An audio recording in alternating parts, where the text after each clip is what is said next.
विद्यार्थी मित्रांनो, मी अरुण राज तुम्हा सर्वांचं अनअकॅडमी या आपल्या देशातीलच नव्हे तर महाराष्ट्रातीलही सर्वात मोठ्या लर्निंग प्लॅटफॉर्मवरती स्वागत करतो.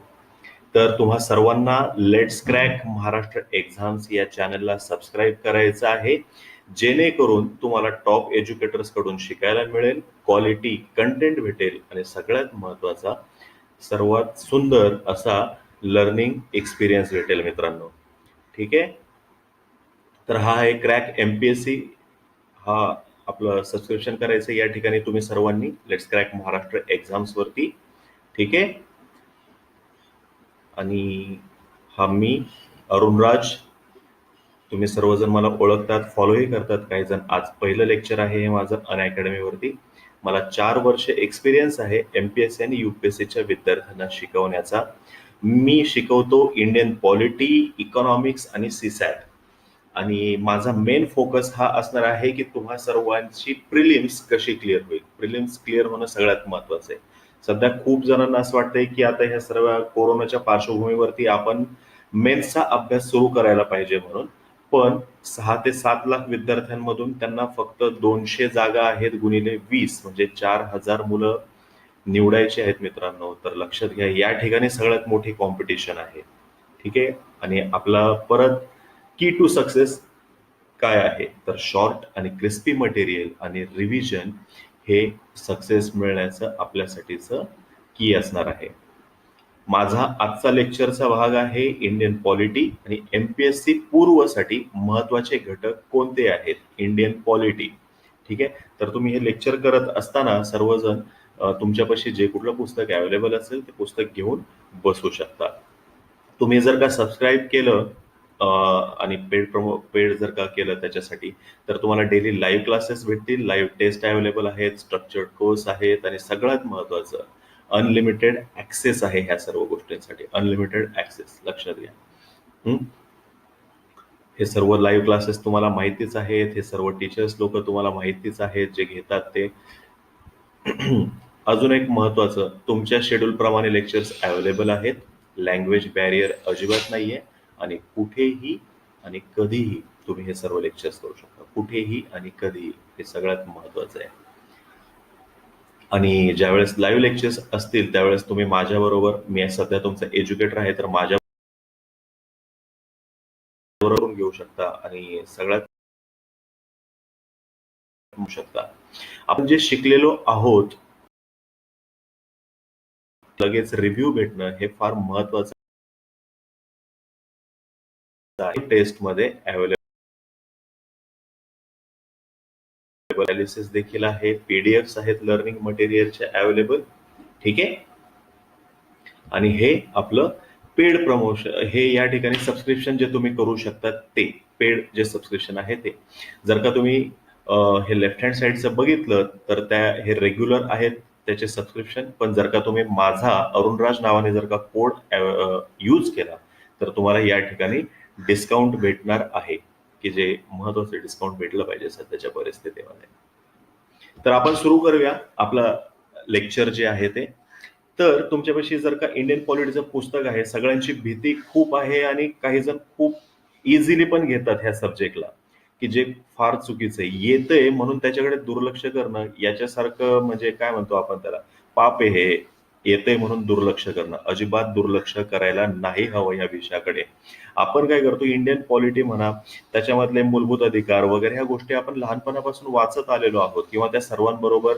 पॉलिटीला भरपूर जण पॉलिटिक्स देखील म्हणतात. तर हे आपले regular day to day life मधला विषय असल्यासारखं वाटतं आणि त्याच्यामुळे या सर्व प्रश्नांची उत्तरे मी अनुभवाच्या जोरावरती देऊ शकेन किंवा 1 ते 2 वेळा वाचलो तर ह्या प्रश्नांची उत्तरं देऊ शकेन असं वाटतं. आणि नेमकं याच ठिकाणी गडबड होते. जर का तुम्ही गेल्या 3 ते 4 वर्षातले एमपीएससी प्रिलिम्सचे पेपर बघितले तर तुम्हा सर्वांच्या हे लक्षात येईल की 15 प्रश्न तर ते विचारतात इंडियन पॉलिटीवरती. आणि मी जे तुम्हाला आता घटक सांगणार आहे, जर का तुम्ही याच घटकांचा अभ्यास केला तर या 15 पैकी मिनिमम 14 प्रश्नांची उत्तरं तुम्हाला देता येणार आहेत मित्रांनो. तुमच्यापाशी जे पुस्तक असेल ते असं इतकं मोठं पुस्तक असणार आहे. तुमचा विचार असणार आहे हे इतकं सगळं कधी वाचू. आणि किंवा आपण असंही डोक्यामध्ये घेतो की यार ह्याला शेवटी वाचू, सोपं आहे, पटकन होईल. पण होतं काय, दोन्ही ठिकाणी ह्या दोन्ही अंधश्रद्धा आपण बाळगल्यामुळे सगळीच्या सगळी गडबड होते. ठीक आहे. तर हे जे आहेत महत्वाचे घटक, हे फार महत्वाचे घटक आहेत आपल्यासाठीचे. हे ऐतिहासिक पार्श्वभूमी, व्हेरी मच इम्पॉर्टंट. तुमचा पहिला चॅप्टर जो आहे त्याच्यामध्ये सर्व काही कायदे दिलेले आहेत आणि आपल्याला माहितीच आहे की या सर्व कायद्यांचा आपल्या घटनेवरती देखील प्रभाव आहे. ठीक आहे. घटनेची निर्मिती कधी झाली, काय झाली, ह्या सर्वांच्या ज्या कमिटीज आहेत त्या देखील फार महत्वाच्या आहेत. ठीक आहे. म्हणजे घटना असायला हवी हे सर्वप्रथम कोण म्हणलं, त्या ठिकाणी M.N. रॉय यांचा संदर्भ आलेला आहे. त्याच्यानंतर इंडियन नॅशनल काँग्रेसचं रेझोल्युशन आहे. त्याच्यानंतर जवाहरलाल नेहरू यांनी काय म्हणलेलं आहे ते आहे. ऑगस्ट ऑफर आहे, कॅबिनेट मिशन आहे, ह्या सर्व गोष्टी आहेत. बरोबर आहे का नाही.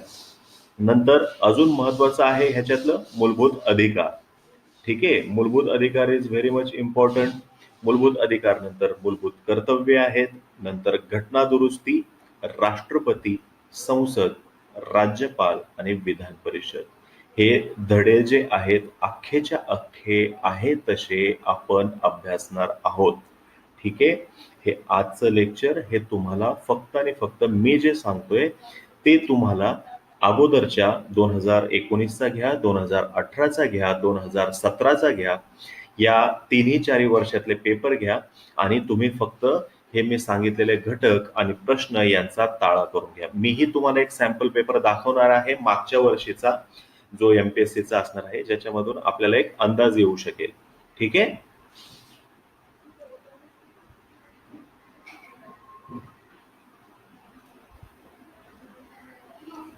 आता हे आपलं हे अगदी महत्वाचे घटक.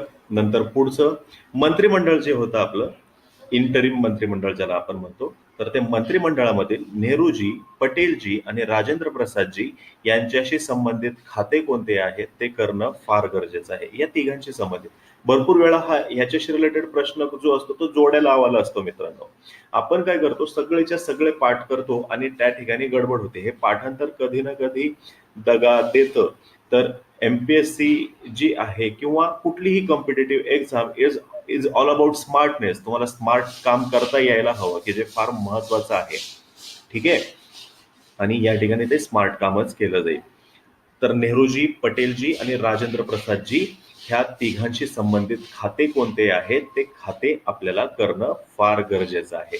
ठीक आहे. नंतर घटनेची निर्मिती. घटनेच्या निर्मितीमध्ये आपल्याला राष्ट्रीय ध्वज जे आहे, राष्ट्रीय ध्वज महत्वाचा आहे. राष्ट्रगीत साठीची तारीख महत्वाची आहे. राष्ट्रगान कधी ऍक्सेप्ट केलं हे महत्वाचं आहे.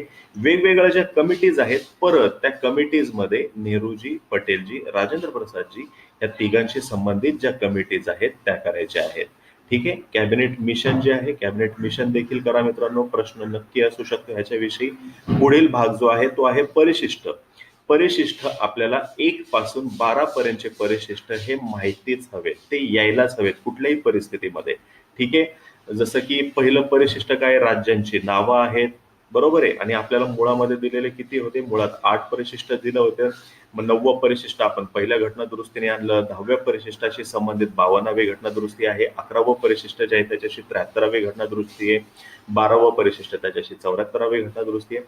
ह्या घटना दुरुस्ती देखील महत्वाच्या आहेत. जोड्या लावायला हे विचारू शकतात किंवा सिंगल लाईन मध्ये देखील ते विचारू शकतात. आणि तुमच्यापाशी एक चार्ट देखील असेल, घटना निर्मिती करताना कुठल्या देशांकडून काय घेतले हे मी तुम्हाला सांगेल. अगदी स्मार्टली ते लक्षात कसं ठेवायचं पाठांतर वगैरे न करता. उद्देश पत्रिका हे देखील फार महत्वाचं आहे आपल्याला. त्याच्याशी रिलेटेड तिथे ज्या केसेस दिलेल्या आहेत उद्देश पत्रिकेसंबंधित ते महत्वाचं आहे. नंतर धर कमिशन, JVP आणि फजल अली ह्याच धड्यामध्ये तुम्हाला कलम 1, 2, 3, 4 याच्याविषयीची देखील माहिती आहे. आणि हे कमिशन आपल्याला करायचे आहेत आणि राज्यांची निर्मितीचा क्रम करायचा आहे. आणि सिक्कीम, तेलंगणा आणि सध्या जम्मू काश्मीर याच्या संदर्भातली विशेषत्वाने तुम्हाला माहिती असायला हवी. न्यायिक पुनर्विलोकन is again very much important topic की जो आपण करणारच आहोत. नंतर कल्याणकारी राज्याची मार्गदर्शक तत्वे. This is again very much important. कल्याणकारी राज्याची मार्गदर्शक तत्वे. आपण काय करतो, हे 3 या ठिकाणी त्यांचं वेगवेगळं डिस्ट्रीब्युशन केलेलं आहे. समाजवादी आहेत, गांधीवादी आहेत आणि लिबरल इंटेलेक्च्युअल आहेत. हे सगळेचे सगळे पाठ करत बसतो. मी तुम्हाला अगदी स्मार्टली सांगेल हे लक्षात कसं ठेवायचं. ठीक आहे. नंतर संसदीय शासन पद्धती, हा जो संसदीय वर्सेस अध्यक्षीय हा जो चार्ट आहे तो आपण करणं गरजेचं आहे. केंद्र राज्य संबंध, केंद्र राज्य सूचीमध्ये केव्हा हस्तक्षेप करू शकते याच्या संदर्भातल्या ज्या काही परिस्थिती आहेत, ज्या काही कंडिशन्स आहेत त्या आपण बघणार आहोत. विभागीय परिषदा, परिषदांची निर्मिती, त्याचं सदस्य मंडळ हे आपण करणार आहोत. अध्यक्ष कोण असतं, कसं फिरतं वगैरे काय काय, आणि त्याचे वेगवेगळे मुख्यालये कुठे आहेत हे महत्वाचं आहे. जलविवाद तुम्हा सर्वांना माहितीच आहे. राज्यामधला जलविवाद जो आहे तो, आणीबाणी फार महत्वाचा चॅप्टर मित्रांनो. आणि सध्याच्या परिस्थितीमध्ये आणीबाणीविषयी तुम्हा आम्हा सर्वांच्याही मनामध्ये प्रचंड धाकधूक आहे. बरोबर आहे की नाही? आणीबाणी कोणती वाली? तर फिनान्शियल इमर्जन्सी ह्याच्याविषयी आपल्या डोक्यामध्ये सध्या खलबतं चालू आहेत. घटनात्मक संस्था ज्या आहेत त्या आपण करणं अपेक्षित आहे. ते मी तुम्हाला सांगेल काय करायचं आहे त्याच्यातलं नेमकं. सर्वच्या सर्व घटनात्मक संस्था करायच्या नाही, त्याचा एक आपण अगदी साधा सोपा सरळ सोपा अगदी एक चार्ट बनवणार आहोत आणि तो लक्षात कसं ठेवायचं ते आपण बघणार आहोत. राष्ट्रपती, उपराष्ट्रपती is again very much important. राष्ट्रपती, उपराष्ट्रपती, सर्वोच्च न्यायालय, उच्च न्यायालय, कनिष्ठ न्यायालय आणि लोक अदालत. ठीक आहे, हे करायला पाहिजे आपण. नंतर आता हे मी तुम्हाला काही प्रश्न दिलेले आहेत. हे प्रश्न आहेत मागील वर्षी विचारलेले की जे आपल्याला गरजेचे आहेत. आता हा भारतीय स्वातंत्र्य कायदा 1947 मुळे संविधान सभेच्या स्थानामध्ये झालेल्या बदलाबाबतची खालील विधाने विचारात घ्या. तर मी तुम्हाला म्हणलं ऐतिहासिक पार्श्वभूमी जी आहे ह्याच्यावरती प्रश्न हा विचारलाच जातो. ठीक आहे, कुठला ना कुठला त्याच्यामधला कायदा ते विचारणारच आहेत मित्रांनो आपल्याला. तर हा एक प्रश्न आहे. संविधान सभा पूर्ण सार्वभौम संस्था बनली. संविधान सभा ही स्वतंत्र भारताची पहिली संसद बनली. जेव्हा संविधान सभा विधिमंडळ संस्था म्हणून भरत असे तेव्हा तिच्या अध्यक्षस्थानी डॉक्टर राजेंद्र प्रसाद असत आणि संविधान सभेची सदस्य संख्या 389च्या तुलनेने 299 पर्यंत कमी झाली. तर याचं उत्तर काय आहे मित्रांनो, तुम्ही सांगू शकाल का मला? काय आहे याचं उत्तर? तुम्ही याचं उत्तर मला सांगणार आहात खाली कमेंट बॉक्समध्ये ज्यावेळेस तुम्ही हे बघाल ते. तर पुढचा प्रश्न आपण बघूया. 1978ची 44व्या घटना दुरुस्ती अधिनियमद्वारे राष्ट्रीय आणीबाणीच्या संदर्भात खालीलपैकी कोणती तरतूद केलेली नाही? तर महत्वाच्या घटना दुरुस्ती कोणत्या आहेत हे देखील मी तुम्हाला सांगणार आहे. महत्वाच्या 20 घटना दुरुस्ती, 20 ते 25 तितक्याच करायच्या. आणि मी सांगेन कसं करायचं, काय करायचं. सोपं आहे, लक्षात राहील, असंच करणार. तर घटना दुरुस्ती हा शब्द आपण आता बघितला होता का नव्हता? घटना दुरुस्ती हा शब्द, तर घटना दुरुस्ती हा शब्द आत्ताच आपण बघितला होता. मी सांगितलं होतं फार महत्वाचं आहे म्हणून. ठीक आहे. परत मूळच्या राज्यघटनेत उपराष्ट्रपतीची निवड संसदेच्या दोन्ही सभागृहांच्या संयुक्त बैठकीत व्हावी अशी तरतूद होती. उपराष्ट्रपती मी तुम्हाला म्हणलं, राष्ट्रपती, उपराष्ट्रपती महत्वाचं आहे. ते धडे करायचेच आहेत. त्याच्यातलं मोजकं आणि नेमकं काय करायचं ते आपण बघणार आहोत. हा मागील वर्षीचा पेपर आहे बरं का, 2019चा. हे जोड्या लावायला विचारलं होतं. मी तुम्हाला सांगितलं बघा, तारीख ज्या तुम्हाला सांगितल्या होत्या, तारखा ज्या असणार आहेत, राष्ट्रगीत, राष्ट्रध्वज वगैरे, आणि तसंच आहे मसुदा समितीची स्थापना, त्या दरम्यानचेच ह्या सर्व तारखा आहेत. लक्षात ठेवायला खूप सोपं आहे. खूप पूर्ण पॉलिटीच्या पुस्तकामध्ये माझ्या मते हाच एक चॅप्टर असेल किंवा ह्याच फक्त 4-5 तारखा आहेत ज्या आपण करणं अपेक्षित आहे, बाकी करणं अपेक्षित नाही. नंतर न्यायिक पुनर्विलोकन, मी म्हणलं तुम्हाला न्यायिक पुनर्विलोकन विचारतात. ठीक आहे, याच्यावरती प्रश्न असतो. भारतात न्यायिक पुनर्विलोकन काय सुचवते? कायद्यांची आणि कार्यकारी आदेशांची घटनात्मक घोषित करण्याचा न्यायालयीन अधिकार, कायदे मंडळाद्वारे मंजूर करण्यात आलेल्या कायद्यांच्या सुज्ञपणा यावर उपस्थित करण्याचा अधिकार, कायदेशीर मान्यता असलेल्या सर्व बाबींचे राष्ट्रपतीची मान्यता मिळण्या अगोदर पुनर्विलोकन न्यायालयीन अधिकार, आपल्याच यापूर्वी समान अथवा भिन्न प्रकरणामध्ये दिलेल्या निर्णयाचे पुनर्विलोकन करण्याचा न्यायालयीन अधिकार. काय ह्याचं उत्तर मित्रांनो? कायद्यांची आणि कार्यकारी आदेशांची घटनात्मक घोषित करण्याचा न्यायालयीन अधिकार. हे उत्तर आहे का? तुम्ही चेक करा आणि मला सांगा ह्याचं उत्तर. ठीक आहे, पुढचा प्रश्न बघू. हा इथे खाली, राज्याचा राज्यपाल म्हणून नियुक्त होणारी व्यक्ती ही भारतीय संघातील इतर दुसऱ्या राज्याची रहिवासी असली पाहिजे. देशाच्या म्हणजे राज्यपाल, मी तुम्हाला सांगितलं होतं राज्यपाल विषयी प्रश्न असणारच आहे. ठीक आहे. पुढचं विधान परिषद, ह्याच्यावरती प्रश्न असतो. विधान परिषदेविषयीचा हा प्रश्न आहे आणि करंट रिलेटेड आहे थोडासा, मागील वर्षीसाठीचा. नंतर खालील प्रश्न 30 नंबर जो आहे तो लोकसभेत अविश्वास ठराव कोणत्या कारणांवर आधारित आहे हे स्पष्ट करावे लागते. लोकसभेत अविश्वास ठराव दाखल करून घेण्यासंबंधीची पद्धती ही लोकसभेच्या नियम 198 मध्ये सांगितलेली आहे. अविश्वास ठराव एकदा दाखल झाल्यावर तो दाखल करण्यास मंजुरी मिळाल्यापासून 10 दिवसाच्या आत चर्चेस घेतला पाहिजे. आणि इटलीमध्ये सरकारला संसदेच्या दोन्ही सभागृहांच्या पाठिंब्याची गरज आहे. खालीलपैकी कोणती विधाने चुकीची आहेत? कोणती विधाने चुकीची आहेत यातली? लोकसभेत अविश्वास ठराव कोणत्या कारणांवर आधारित आहे हे स्पष्ट करावे लागते. कोणते? बघा, सांगा. ठीक आहे, तुम्ही अनालिसिस केलंच असेल सर्व प्रश्नांचं, तरी देखील परत एकदा बघा, परत परत बघत राहिले. मी सांगितलं, माझी माहिती देताना मी सांगितले तुम्हाला की revision is the key to success. Revision फार महत्वाची आहे. नंतर भारतीय निर्वाचन आयोगाबाबत खालीलपैकी कोणते विधान चुकीचे आहे? घटनात्मक संस्था आपल्याला करायचे आहेत येणाऱ्या काळामध्ये. जसा आपला कोर्स पुढे पुढे जाईल तसं मी तुम्हाला हे सर्व सांगणार आहे, काय काय करायचं, काय काय नाही. नंतर इथे काय, भारतीय राज्यघटना अनुच्छेद 21 नुसार म्हणजे मूलभूत अधिकार 20(2), मूलभूत अधिकार अनुच्छेद 14, मूलभूत अधिकारावरतीचा प्रश्न आहे हा. काय आहे बघूत, हा मूलभूत अधिकाराचा प्रश्न. तुमचा आमचा अभ्यास भरपूर जणांचा झालेला असेल तर बघूत आपण नेमकं. भारतीय राज्यघटना अनुच्छेद 21 नुसार कोणत्याही व्यक्तीचे जीवित किंवा व्यक्तिगत स्वातंत्र्य कायद्याच्या योग्य प्रक्रियेशिवाय हिरावून घेतले जाणार नाही. ओके. भारतीय राज्यघटना अनुच्छेद 20(2) नुसार कोणत्याही व्यक्तीवर एकाच गुन्ह्यासाठी एकापेक्षा अधिक वेळा खटला चालविला जाणार नाही आणि एकापेक्षा अधिक वेळा शिक्षा दिली जाणार नाही. बर. भारतीय राज्यघटना अनुच्छेद 14 नुसार भारतीय प्रदेशात राज्य कोणत्याही व्यक्तीस कायद्यापुढे समानता अथवा कायद्याचे समान संरक्षण नाकारणार नाही.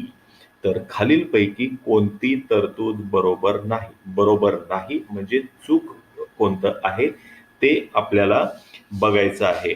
तर याच्यामध्ये भारतीय राज्यघटना अनुच्छेद 21 नुसार कोणत्याही व्यक्तीचे जीवित किंवा व्यक्तिगत स्वातंत्र्य कायद्याच्या योग्य प्रक्रियेशिवाय हिरावून घेतले जाणार नाही, हे चूक आहे का हे मला सांगा तुम्ही खाली कमेंट बॉक्समध्ये.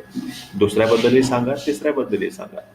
म्हणजे विचार करायला पाहिजे. अनालिसिस करायचं म्हणजे प्रत्येक ऑप्शन जो आहे त्या प्रत्येक ऑप्शनचं अनालिसिस करायला पाहिजे मित्रांनो. आपण काय करतो, अनालिसिस करतो म्हणजे आपण पेपर घेतो आणि आन्सर की बघतो आणि ह्या प्रश्नाचं उत्तर हे आहे का नाही, ह्या प्रश्नाचं उत्तर हे आहे का नाही इतकंच बघतो. त्याच्या मागे विचार काय आहे हे बघत नाही. त्याच्यामुळे सर्व गडबड होते, हे लक्षात घ्या. ठीक आहे, पुढचा प्रश्न बघू.